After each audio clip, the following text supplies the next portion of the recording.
This episode of Swim Fans contains discussion of sexual violence. Hello, listeners. Let the record show Craig was 32 minutes late to recording.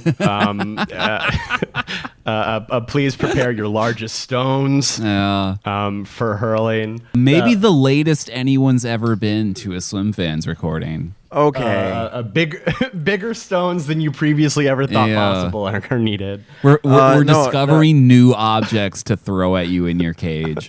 I was caught up. Embrace of the vampire, kiss of the vampire, touch of the vampire. Couldn't fucking remember, and still had to plug it in manually on my fucking remote control. Forgive me if Embrace of the Vampire didn't, as Ice Cube famously said, movie so good, put her ass to sleep. So that's what happened. I think this is telling about what kind of person I am. Tubi actually recommended this to me like 2 scrolls down on my remote. Like it was like ready to launch Embrace of the Vampire at me. Yeah. I mean, I think you should take comfort in that, in being seen and being acknowledged by a streaming service. Yeah. Hey, you like shit. Like Ice Cube famously said, no one I know got bit by a vampire today in South Central LA. Damn, it was a good day. Before we get started, I do just want to formally thank Elite Dove Padlock. They made our new opening music. You may have noticed last week. And going forward, we have become even swim fancier than we were before. That's right. Thanks to the system can't take us down anymore. That's true. The Patriot computers that run the internet now can't delist swim fans. GW can't touch us. But yes, thank you to Padlock.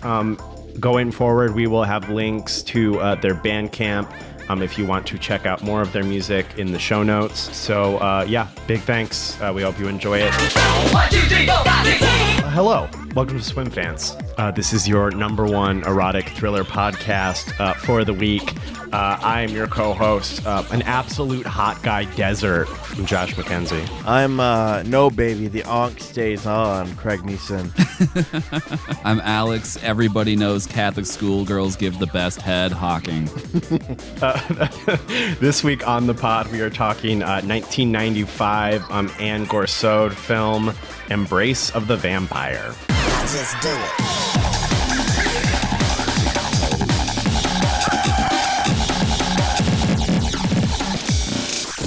Okay, so if you haven't seen Embrace of the Vampire, but you've seen any other vampire movie, then you've seen Embrace of the Vampire. This is the story of Charlotte. This is Alyssa Milano in this role. She is a good girl, a virginal girl, which is the best kind of girl. So she's in college. For some reason, she is a minor in college, and a vampire who believes her to be in the reincarnation of his love from when he was a human has located her and has latched onto her. The vampire knows he has like 3 days to get her to do the plot of Nosferatu before he goes into like eternal sleep for some reason. So he's got to get her to break up with her boyfriend and then fall in love with him within 3 days. So it's typical vampire ghouling. He visits her in her dreams. He gives her the aforementioned Ankh necklace to wear that I think, I don't know, maybe it amplifies his psychic powers or something. So yeah, he's trying to make her horny in her mind. Of course, this is college, so all the kids are horny. You've got her boyfriend, Chris, who she's in love with. He wants to sleep with her, but she is a virgin. You have Sarah, who's the hot bisexual girl, who's also a photographer.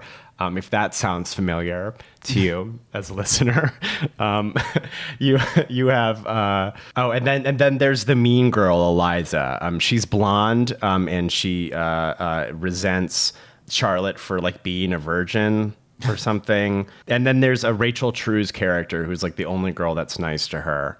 So that's sort of who is around Charlotte. So, as she continues to be under the vampire's thrall, she begins to sort of push Chris away. When she has a lesbian encounter with Sarah, she sort of pushes her away. And becomes, somewhat more like interested or fascinated with the vampire in her brain. Eventually, in like the middle end of the movie, she sort of goes like dark mode Charlotte, and she goes to a party where she's wearing like revealing clothing. She has a scandalous darker lip color, and she curls her hair, which is the sluttiest thing you can do. Very true. Yeah. So Eliza, like I said, who hates her, spikes her drink with ecstasy, which is a weird thing to do, but she spikes her drink with ecstasy. And then the party devolves into like an orgy. Charlotte leaves, and she runs into Eliza, who they're about to get into like a physical fight, but Charlotte sort of shuts her out. The vampire appears and then beats Eliza to death against Charlotte's door. In like the final movement of the film, between the ecstasy and between the vampires, like brain invasion, she's like irrepressibly horny at this point, and the vampire's like, we have but moments to consummate our love, my lamb. So she wanders to the vampire's lair, but Chris follows her up there. The vampire is finally about to bite Charlotte while they are going to be mid-coitus, but all that she can think of in her hypnotic state is Chris. So finally, the vampire's like, you're mortal, he's mortal, your love will die between the two of you unless you receive my gift. And she does not care about this. The vampire does indeed go into eternal hibernation, and Charlotte and Chris are still in love. Now that I've said it, there's like not a lot that happens in this movie. No. Now that I've said it, like there's not a lot going on. What did we think about Embrace of the Vampire? Okay, nothing happens in this movie. It's like the end of the movie, nothing has changed. This was takes place over 3 days. This is like a weekend. This is like a weekend. Like, remember that weird weekend we had? Oh yeah, that was crazy when I got drugged and hallucinated all my friends were in like a non-canonical orgy with each other. Like it all kind of reads like a horny vampire fanfic. Like there's no hesitation or like opportunity wasted when it comes to horniness.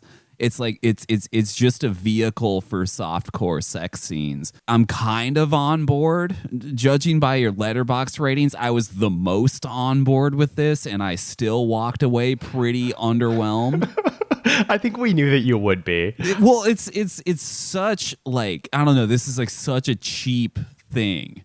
Like it looks terrible. It either like is like that girl's photography studio is just like 3 white walls with like 4 photos like hastily taped to the walls, or it's like Spirit Halloween and like there's like a dungeon with like 1 candle in it or whatever, and it just doesn't have like the opulence you would want from like a vampire who's been like alive for thousands of years, like kind of story to have. Like you'd want him to like, oh, he built up all of this stuff over the time, and he has all these old impossible to find books or whatever. Like, no, none of that.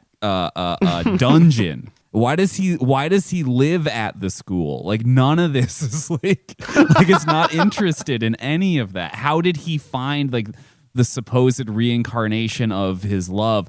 Doesn't matter. He has 3 days or he dies for some reason that's never explained to us. I don't know. Yeah. I don't want to overstate how much I enjoyed it, but I feel like I was ultimately pretty fine with it. Even though like I don't know why Jennifer Tilly showed up in one scene. Yeah, I love that you just had like 17 like real structural complaints, and you're like, but actually, I loved it. And there were As no an problems. excuse, as an excuse to like look at naked women, it's fine. It's a good enough excuse as any, right? And I like Jennifer Tilly, and especially that photo lesbian, were like just injecting sex scenes into the movie. Like there's all these people like sex scenes don't add anything to the movie or whatever, and like in this one they super don't. like they're barely subplots.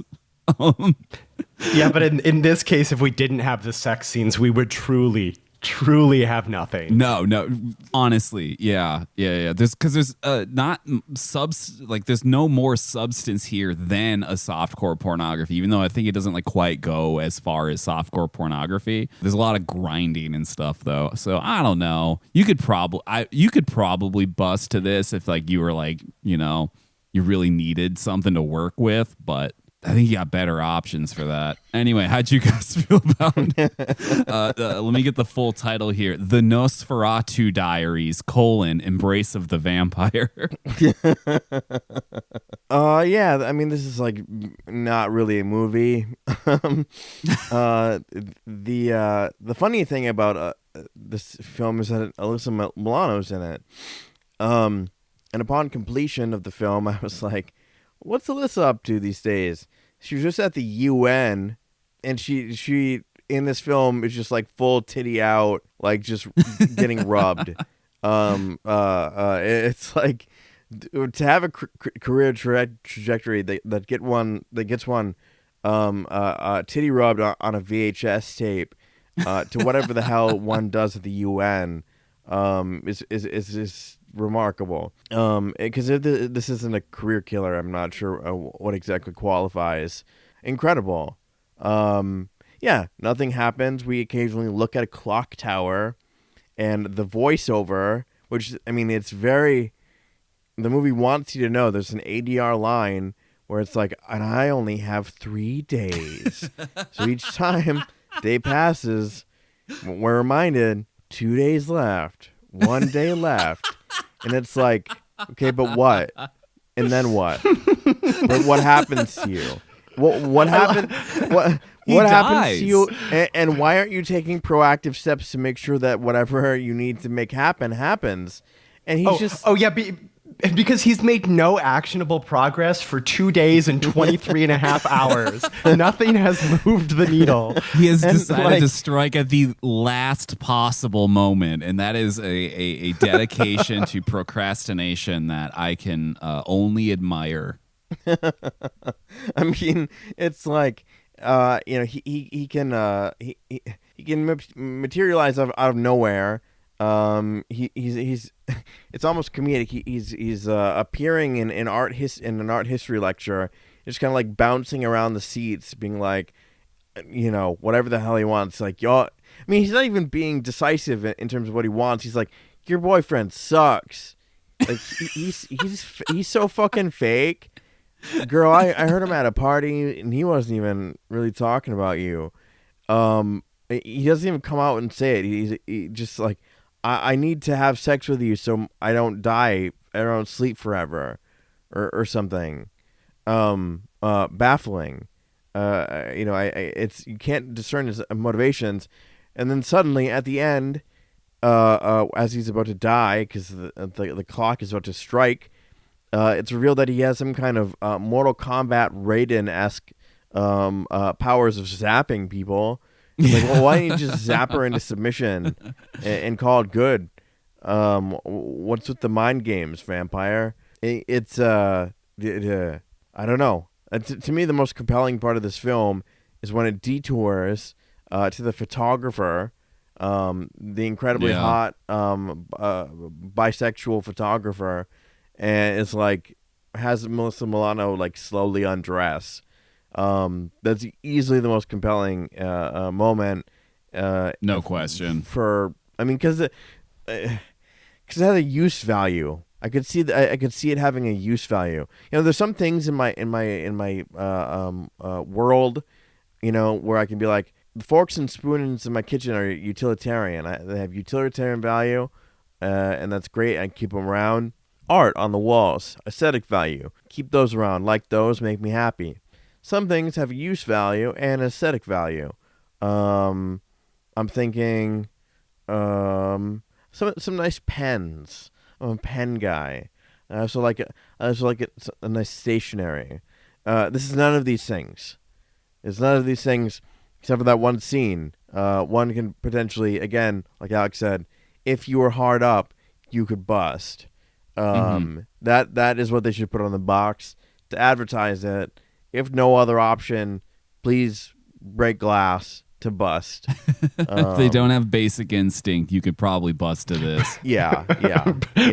Break glass to bust. Yeah.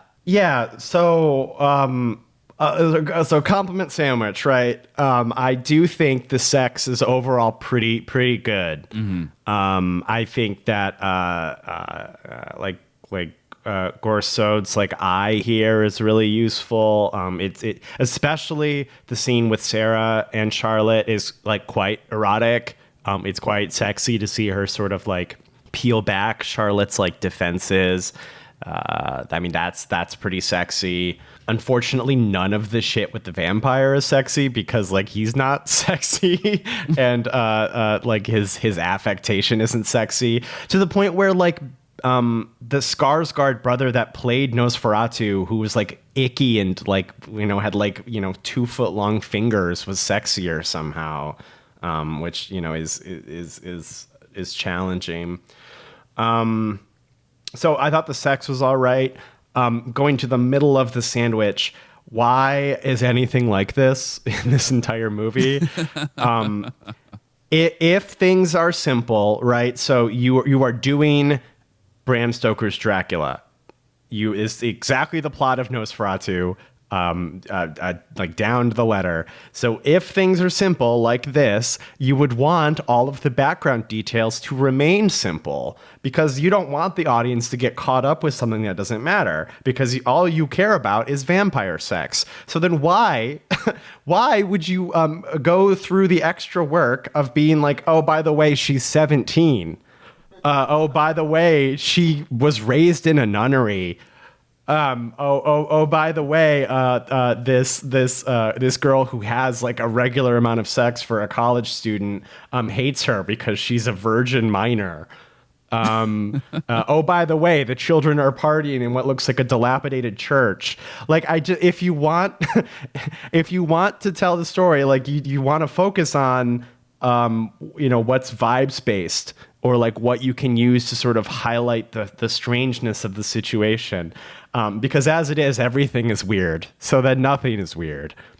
I don't know how they casted like 10 extremely beautiful women in this movie and they couldn't find one hot guy. I'm so frustrated by the lack of hot guys in this movie. I don't have any negative things to say about Martin Kemp, but he's not that handsome. I'm sorry. It's just not the truth. I refuse to believe there wasn't a more handsome guy that could have been in any role because there's several men in this movie. Please, for the love of God, if you want to titillate the audience, include one hot guy. So little vampirism that it's almost alarming. Like he like bites a few necks. But like I kept forgetting there was a vampire in this movie. He licks that door. He licks the door. That was pretty good. I'll be honest. Him like licking the door and then like seeming to bust was like pretty good. Yeah, he's down bad. Because when it's like sex adjacent, or in that moment when it's sex and violence adjacent, like there's a little bit of zazz here. But if it's Alyssa Milano having a conversation with any other character. Get out, leave, get out of here. Especially if it's about how you have to go to sleep in 3 days. So yeah, it's not good. But at the bottom bun of the sandwich, they went for it with the visuals. I will give them that much. Like the first scene where he's talking about how he was a noble who fell in love with like a peasant woman. Is every shot looks like a Harlequin romance cover. It's all kind of like overlit and artificial looking the way that like those novels all look like that. I thought that was pretty impressive. it did feel for the most part that like the visuals were going for something. I really liked the visual of when the vampire has Rachel True in like the net.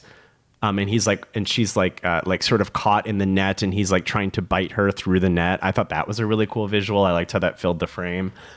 So, I mean, I think there was some visual things that are working. The sex is working, and then all the rest of it is a fucking mess. You mentioned like fumbling the vibes a bit. You know, was the school that they were at like a religious academy? I don't think so, because it kind of looked like it. But like, Yeah, I couldn't I tell wondered that if it too. was But like then they're just at like regular art history class. It was yeah. Then they're like partying in like a church or whatever. Very strange. You think that like maybe if you're like location scouting, and then the school you end up using is like I don't know. You could incorporate like faith into it or something to just do something, you know? Yeah. To do anything with that she's a virgin, which like the movie like will not shut up about. Like if you're gonna take such pains to be like this child is virginal, which is so incredibly cool. I mean, yeah. If there was anything more to that outside of just just like being like, I love how much of a not slut she is. That virgin was mine. Yeah, then maybe you would have had like a plot point. But as it is, you just don't. Yeah. It was kind of the anti Dad Crush, where Dad Crush has like a million ADR lines where it's like, no, I'm 18, this is fine. They kept being like, you turn 18 next week, and before they show you any of the nudity, and they just keep showing you more naked Alyssa Milano, just to be like, these are like underage tits. Yeah, because why? Because Alyssa Milano clearly doesn't look like a minor in this movie. No. They had to bend over backwards and pull a hamstring to be like, by the way, she's a child. Actually, it's actually super important that she's not 18 for some reason. Yeah, this isn't a 27-year-old woman. This is a 17-year-old. Yeah, and I'm like, why does Nosferatu care if she's a child or not? I don't remember that being in the story. I mean, also, what does her 18th birthday have to do with him turning into like or him dying? Yeah, why are there two timers on it? Why? Why are there two ticking clocks here when we clearly can't even wrestle with one? Vampires have to be pedophiles or they die. Those are just the rules. You're right. This is actually elaborate world building in action.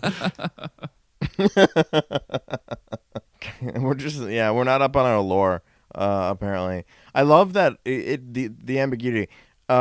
When Milano's getting like dressed and her cross being put on her in the morning with the boyfriend there, she looks like she's being sent out to milk the cows, like in a Dutch like Renaissance painting or something. It's like, but like, what is this?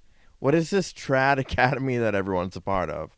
Why is no one going to class except in a theater that's been repurposed to show you Botticelli's The Birth of Venus? Yeah, I mean, I don't demand that the embrace of the vampire, or whatever the fuck this movie is called, hew to some kind of like something I can recognize. But my God, what is happening at any given point is baffling. Yeah. What's she going to school for? What's boyfriend going to school for? Yeah, because you're clearly a prodigy. You're in college as a minor. Unfortunately, you've introduced something that's majorly unusual to the plot, and now you simply must explain it. Because if you had simply said, "Oh, she's 20," nobody would have any question. No one. If you were saying, like you have to explain it, and it's like, well, you could also write about it. That could be something for you to put into your movie. You know, like you could expand upon like the absolute base ideas that you have in your script into something fun or something entertaining. And it's like, no, it just refuses to be a movie. Yeah, it's remarkably incurious, and it seemed almost afraid to like sort of derail, except for lesbian sex, obviously. Of course. It seems afraid to take a detour from like the bare bones plot of like a Nosferatu story. Like it's quite afraid to go away from like the skeleton of that story. Maybe it was afraid it would get lost, which maybe it would have. I don't know. And then like, so the only conflict in the whole movie, because Chris doesn't get mad. I mean, Chris is like a nice guy. He's like not mad at his teenage girlfriend, underage girlfriend. He's not mad at his underage girlfriend for not having illegal sex with him. Which, you know, so he's like patient and waiting. So the only conflict in the movie outside of this like one-sided rivalry with Eliza, which doesn't pay off and doesn't matter except for that she gets her like head bashed in against a door. Completely one-sided, by the way. Charlotte does not feel anything toward Eliza that we can see. So the only conflict here is that the vampire simply must have sex with her before she becomes a legal adult, or else he will pass away. And then like, so when it comes to the time when, you know, he's like, we have to make this official so that you can have eternal life and I don't have to sleep. He's like, oh, never mind. Yeah, you're right. I guess it's not going to happen after all. Yep. I mean, Yeah, what a he just pushover. gives up. Yep. Yeah. He just goes, well, that's the end of me. Even Yeah. though like he has like eternal love for this soul or whatever, and she's in like the relationship from Swim Fan where it's like doomed to end soon anyway. Yeah, because like he's, I mean, he does say like, oh, she has to like give her love to me willingly. And it's like, okay, but I just feel like you didn't try that hard. No. You not at just, you mostly just like did like spectral dream stuff. And it's like, okay, you know, if she has to give it to you willingly, you know, true, but at least care that you're not getting it. Like Yeah. you can't just be like, never mind. Well, I'll pass away. After thousands of years. Damn, that sucks. And then he just fucking dies. after thousands of years, well, I'll just die. You know, like Yeah. when no one responds to your text in the group. And he's like, oh, Yeah, fuck absolutely. it. Fuck it. You know what? Fuck it. Fuck you. I'm out. Yeah, when nobody likes my funny joke after 90 seconds of posting it in the group text. Oh, He I also see how it is. He also accepts death, like, I'll say generously, like 3 minutes after materializing lightning powers. Yeah. Try anything, man. It seems like there's, with the lightning powers, there's an implication of a whole other set of supernatural abilities that he just didn't really bother breaking out for this situation. Yeah. Like at that Yeah, point, just and, write him to do anything. He can fly. Who cares? You didn't establish any of this. Well, and to contrast this with two other, you know, Nosferatu stories of note, like you have Bram Stoker's Dracula, which this director edited. Yeah. So she has the pedigree. And Robert Eggers' Nosferatu, like both of those movies remember that like at some point she has to kind of want Dracula. Yeah. Yeah, Like exactly. And at no point, like, I mean, there's a few scenes where Charlotte is like confused about him, or there's the scene where Rachel True sees her like kissing the air, but she thought she was kissing Dracula. So like there's a few scenes where she's like curious about him, but like she never like seeks him, I don't think. No. Or like she doesn't like try to find him. So I it just seems like a bad plan. Like it just doesn't seem like you use your powers very well. Well, that's weird too, because she goes like goth mode at the end, right? You think that would be her at her most corrupted. Yeah. Like her most susceptible to the vampire, but then it's kind of not. Yeah, it's not even clear what she's under the thrall of at that point, because he's been so like ineffectual as a vampire. It's like, did she just decide to put on that little red velvet dress and some lipstick, or is she like what is she operating under? Because it certainly doesn't feel like his thrall, because he's proven to be the world's most ineffectual vampire. One is left wondering, like, again, like she's not compelled really. In fact, when she realizes that she's like dreaming or she has a kind of lucidity during the moments where, you know, a British man is like hissing at her. Which, folks, if you hadn't have that dream where a British man is hissing at you with his shirt off, I don't know if we have much in common. But like, you know, it's only there's no pull. There has to be pull, right? Like vampires need to be let in. They need to be seductive. And again, casting a 50-year-old man with his shirt off really isn't doing you favors here. You know, he looks like, instead of being like a badass vampire, he looks like, I don't know, the guy at the sex dungeon that you don't want to have anything to do with. Just like intuitively. The guy who's not getting invited back to the next sex dungeon. Yeah, exactly. It is too tacky for the eyes wide shut fuck party. Yeah, because in Bram Stoker's Dracula, you know, you have like a genuine sort of push and pull that Winona Ryder's Mina is sort of having between Jonathan what's-his-face and Count Dracula, Jonathan Harker, and I almost said Lord Dracula, and Count Dracula. And that's what the story's supposed to do. She's supposed to be like, oh, I could have my nice husband, or I could have the hot man who lives in my head, and like, and the eternal man. Yeah. And there's got to be something about him that is supposed to like entice the target of the vampirism to want to go, and she has to take active steps to try to pursue him, or else what are we doing? No, it's just flesh tone guy.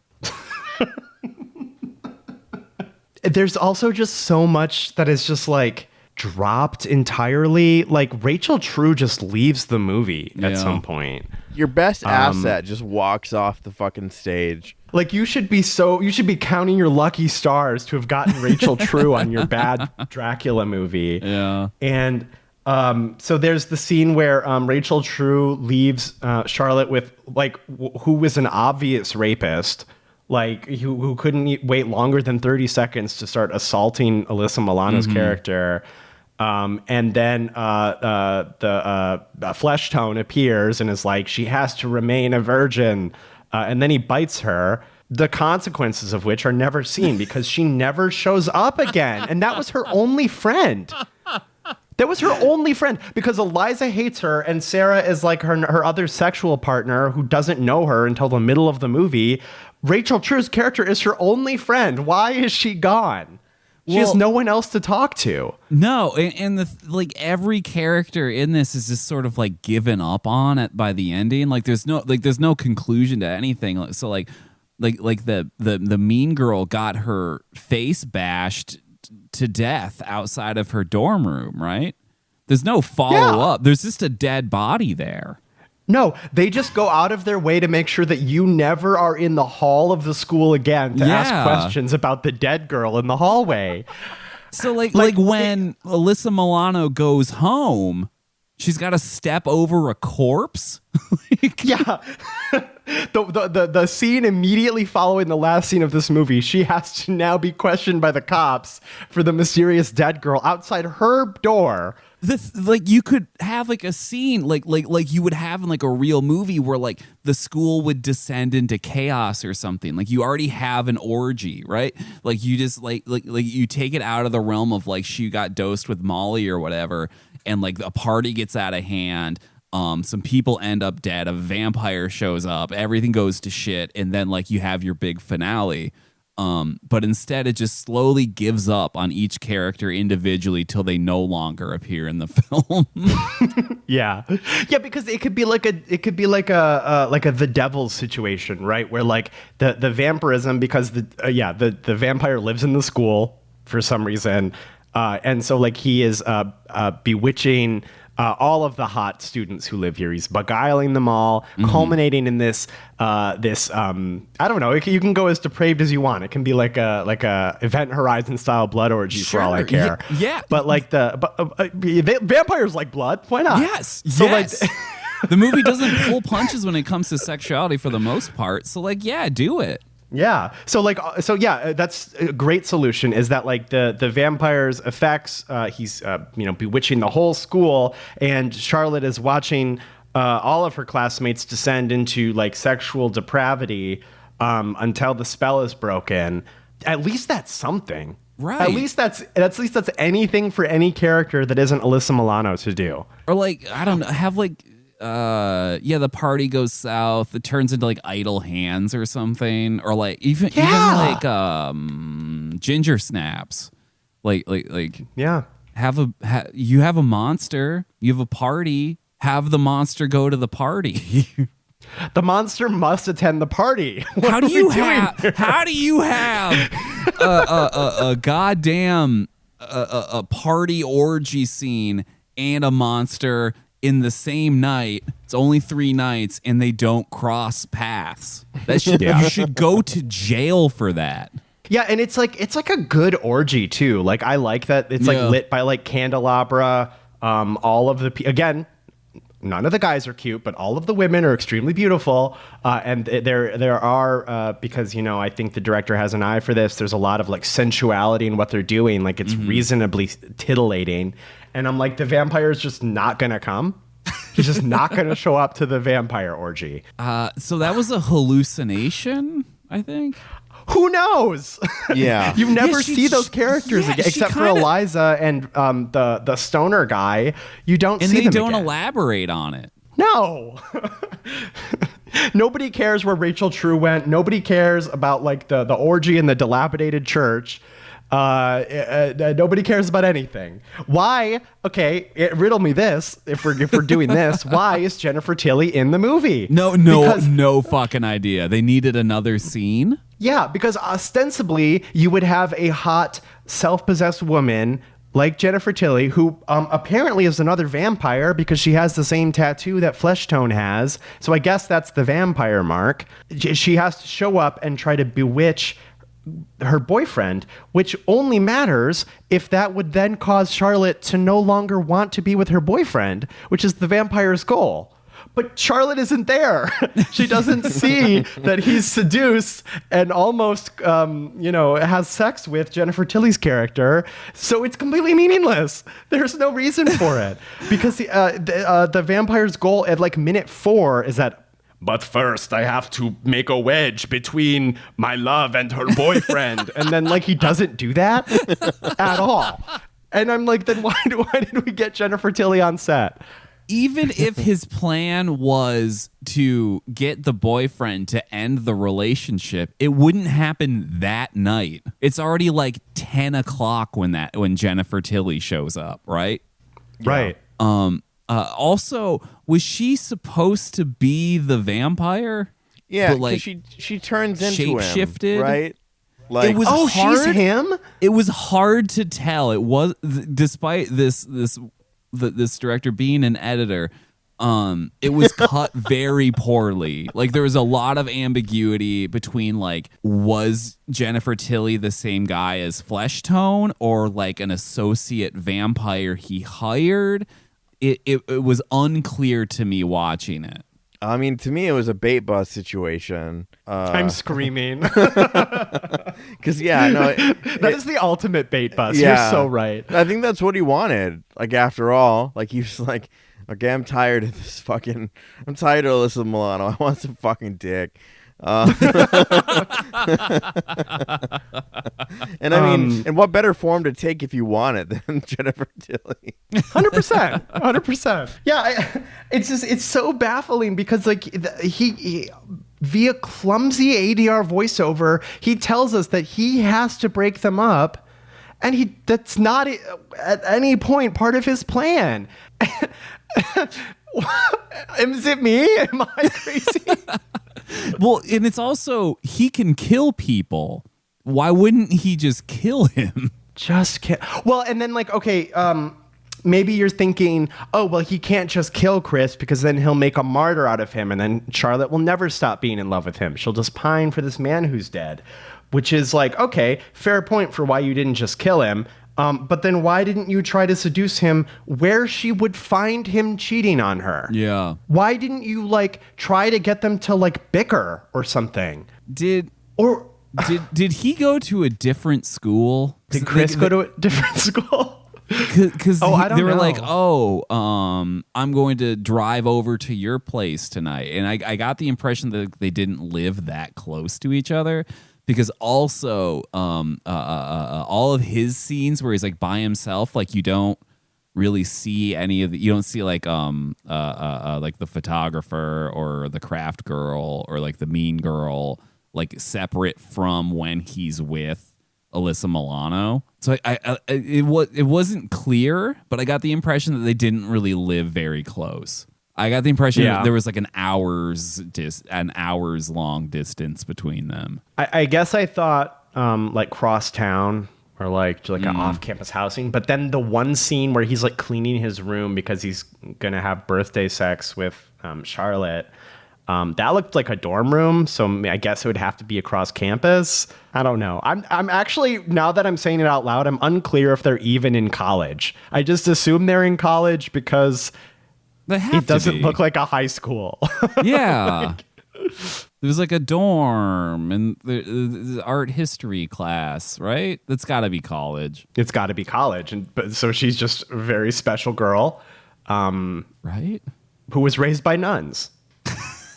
I don't have any more questions. And they didn't really go into that either. They could have done so much with that. You have a virgin raised by nuns and like a vampire trying to fuck her, and then he's like tempting her, and then she's questioning her faith and her attraction to him.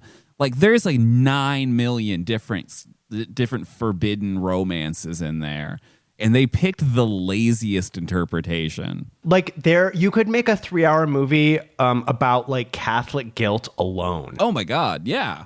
Yeah. Like, maybe there isn't, maybe the vampire's existence, you're not even sure about it. Maybe it's just her going nuts from like the shame and the guilt of being horny. Yeah. Who knows? Yeah. She's a child. It could go anywhere. It could go anywhere. Do something. Like I said, nothing happens in this movie. No. They have all of like like a chess game where all the pieces are there. Then they just sort of like give both sides just give up and it ends in a stalemate. That's basically what happens in Embrace of the Vampire. Yeah, completely. Yeah, I mean, everybody in the movie is gorgeous. All the other women are gorgeous. Actually, there is one hot guy, but he only has one scene, so I wasn't counting him. It was the dirtbag guy that like is dating Eliza at the start of the movie. The guy with the earrings. He shows up once. You don't remember him. I don't remember. I don't remember him. I think he has 4 lines. There's one hot guy. Misuse of the hot guy. Yeah, I mean, Alyssa Milano's gorgeous in this. Rachel True is gorgeous in this. The actress who plays Sarah is gorgeous in this. One of the guys kind of looked like a Brundlefly of Zac Efron and Hyde from that 70s show.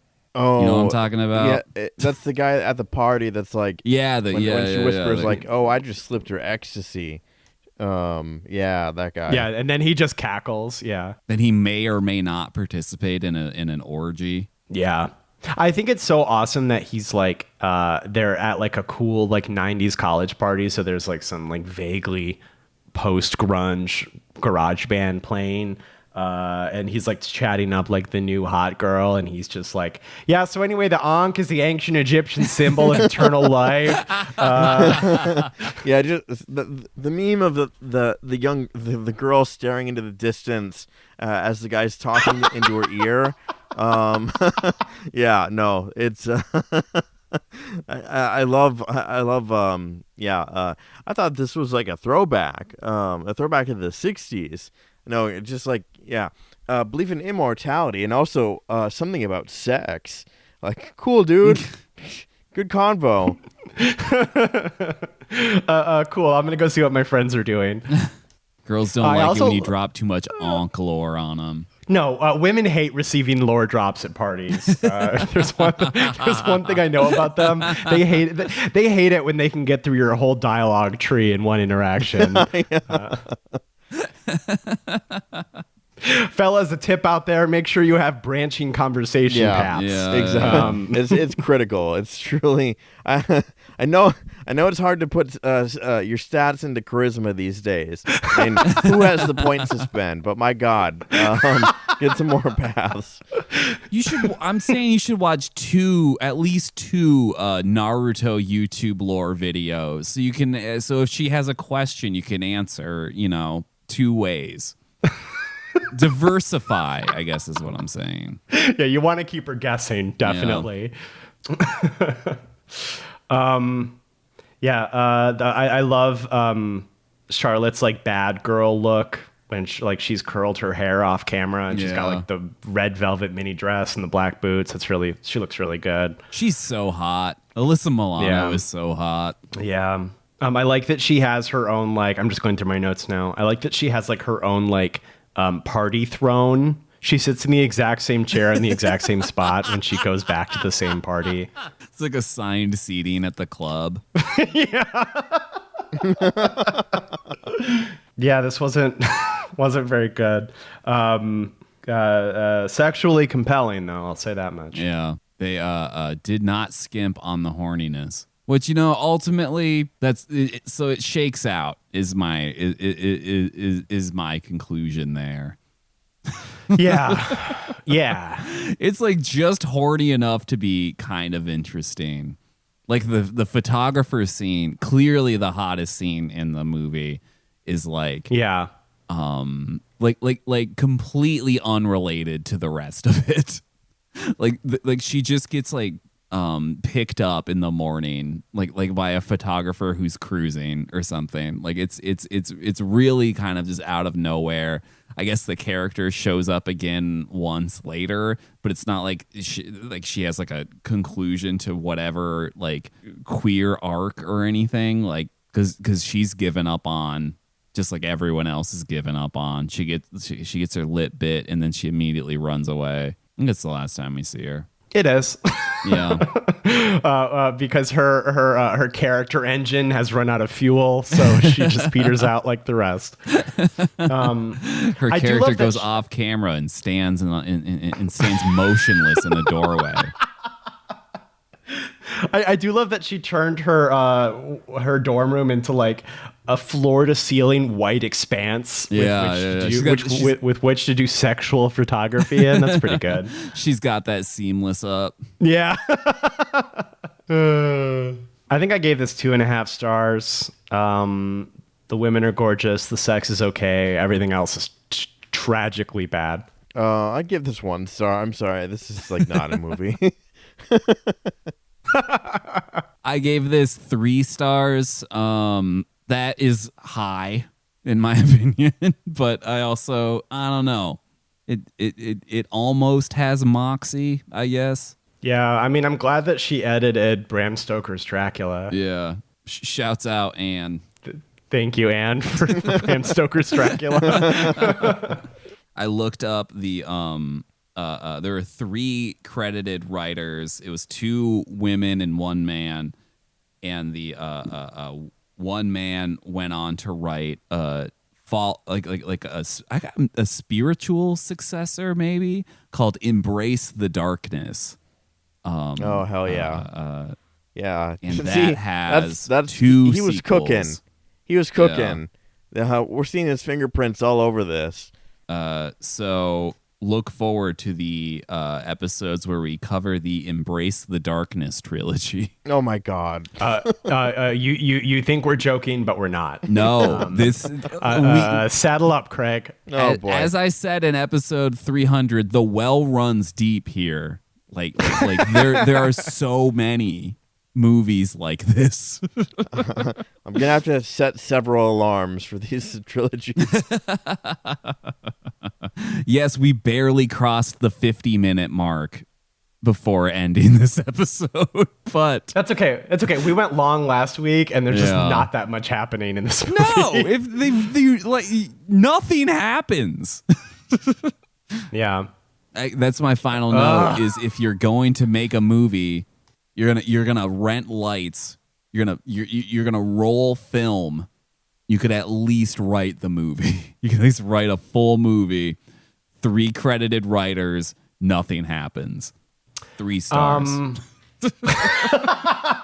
right, 2 stars seems like the compromise. Sure. Okay, you can, as always, find the show wherever you get your podcasts. So Apple Podcasts, Spotify, YouTube. Please subscribe to us wherever you do that. Wherever you do that, please rate, please review. Okay, please tell a friend about your favorite place to find swim fans. And you can also subscribe to the Patreon. That's patreon.com/swimfans if you want elite Dove content. You can find all sorts of stuff there for that. You can do that for as low as $1 a month. So if you are interested, we love and appreciate all of our patrons. And you can also find the show on all the social medias, Blue Sky, Instagram, Letterboxd, User Swim Fans Pod. Please give us a follow there. And you can find me online at all the same spots, user Amons, AMONNS. I saw Drop. Drop is the horror film about getting airdropped memes that are threatening Oh, to you and your family. I saw that. Yeah, in the trailer. Yeah. It was super fucking dumb. There was like, there wasn't much to love. The most amusing part of the movie is that the memes that she's receiving via airdrop are like actual memes. So like, there's like a like fucked up SpongeBob. Off the top of my head, I remember that there's a feature of the meme where it's the couple walking and the guy's like looking at the woman as she's walking past. You know what I mean? So that meme is featured. There's the Literal Brittany Shutterstock Broski photo. Yeah. rent it. There's the Brittany Broski kombucha girl meme, you know, where like one panel is she's like, ew, and then the other one she's like, well. So that's in there. I think those are the two like biggest meme stars, but there's like probably 5 or 6 other ones. So I would say it's slightly more amusing than a movie that heavily features real life memes would be. But not very good. Alex. You can follow me on Blue Sky, diatron5.swimfanspod.com. I'm on Letterboxd, Diatron. What did I watch? I saw The Princess Bride for the first time. Never saw that before. At least not in its like like, it? entirety. I did. I really liked it. I think it's a cute interpretation of a lot of those tropes, and everyone's really good in it. The most notable thing that happened during it is that if you remember what was that movie? The Crush. Yeah. That Carrie Elwes is in. My girlfriend called him Carrie Ewells, which is what Josh called Carrie Elwes in that episode. And I was like, wow. I'm right. We're right. Yeah, that's what his mom calls him. So like, yeah. So grow up, actually. That's a good movie. I see why that's a classic. I had a lot of it spoiled for me, but you know, that's just cultural osmosis. Still good. Craig.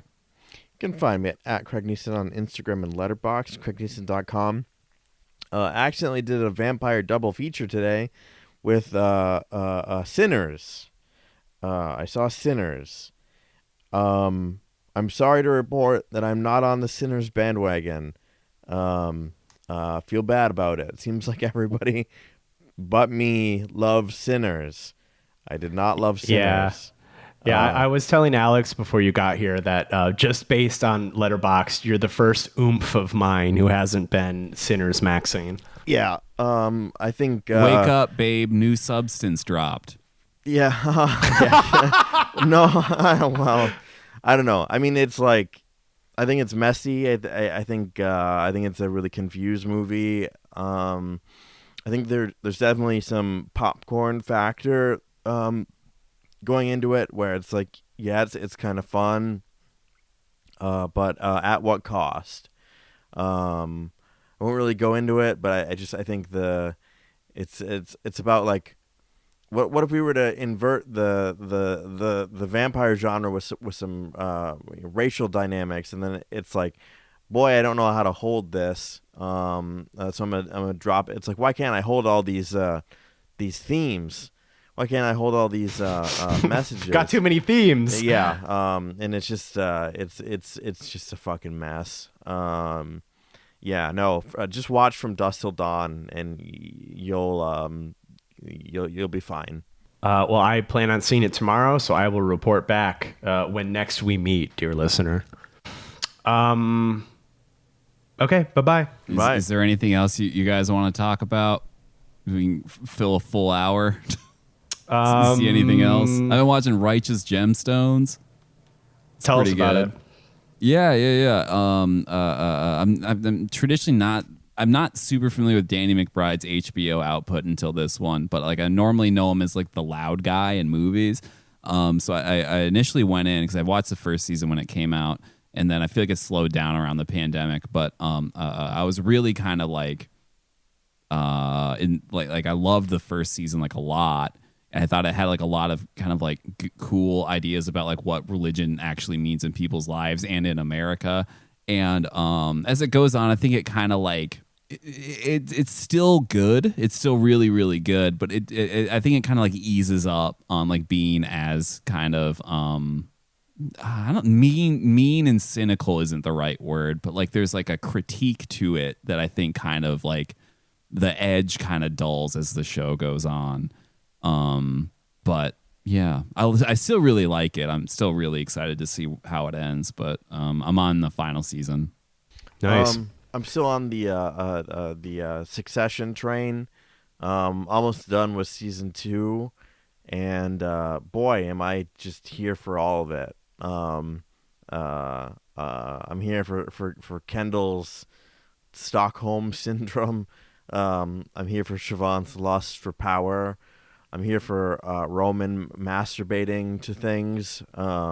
It's so good. I love it. I love it so much. Kendall Roy, baby girl of the year. It's truly for every year. Always. Oh my God. I want to fucking give him a hug. It's amazing. So I just watched Embrace of the Vampire. So let's talk about Embrace of the Vampire now. This is the only other movie I've watched recently. No. All right, I Googled thought-provoking icebreakers. When do you feel the most courageous? I hate what's happening. I don't know, when I'm drinking. If you can know the answer to any question, what would it be? That's their top pick. Wait, okay, my actual answer to that is like, what's the deal with the Black Dahlia?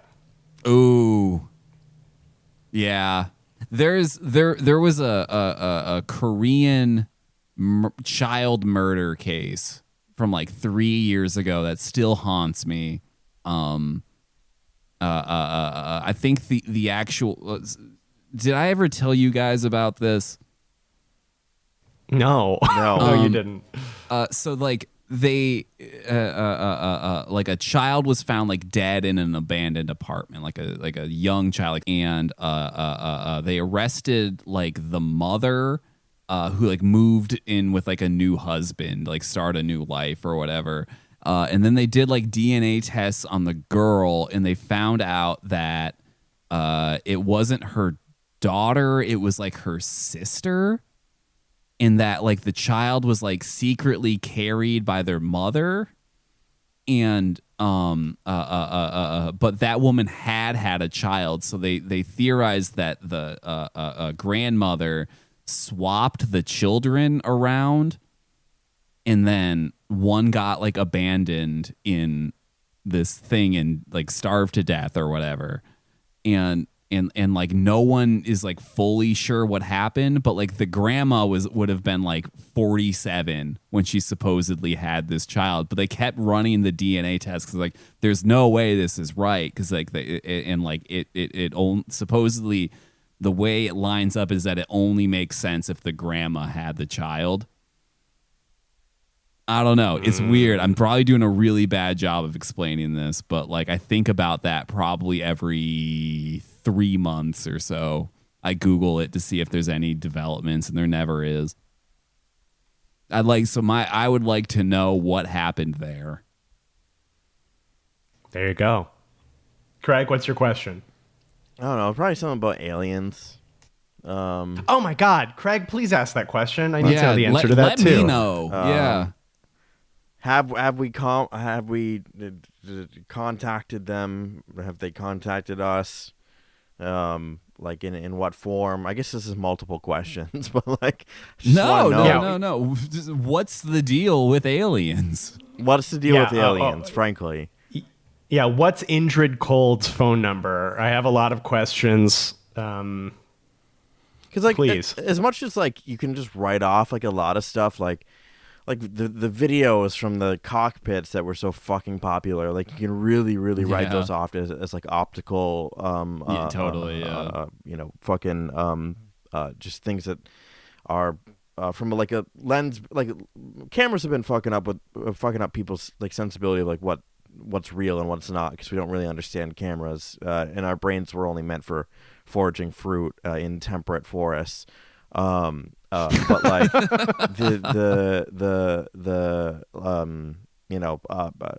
like you can write off like you can write off abduction things with like sleep paralysis. You can write off so many things with like spotting of craft in the sky with like advanced weapons.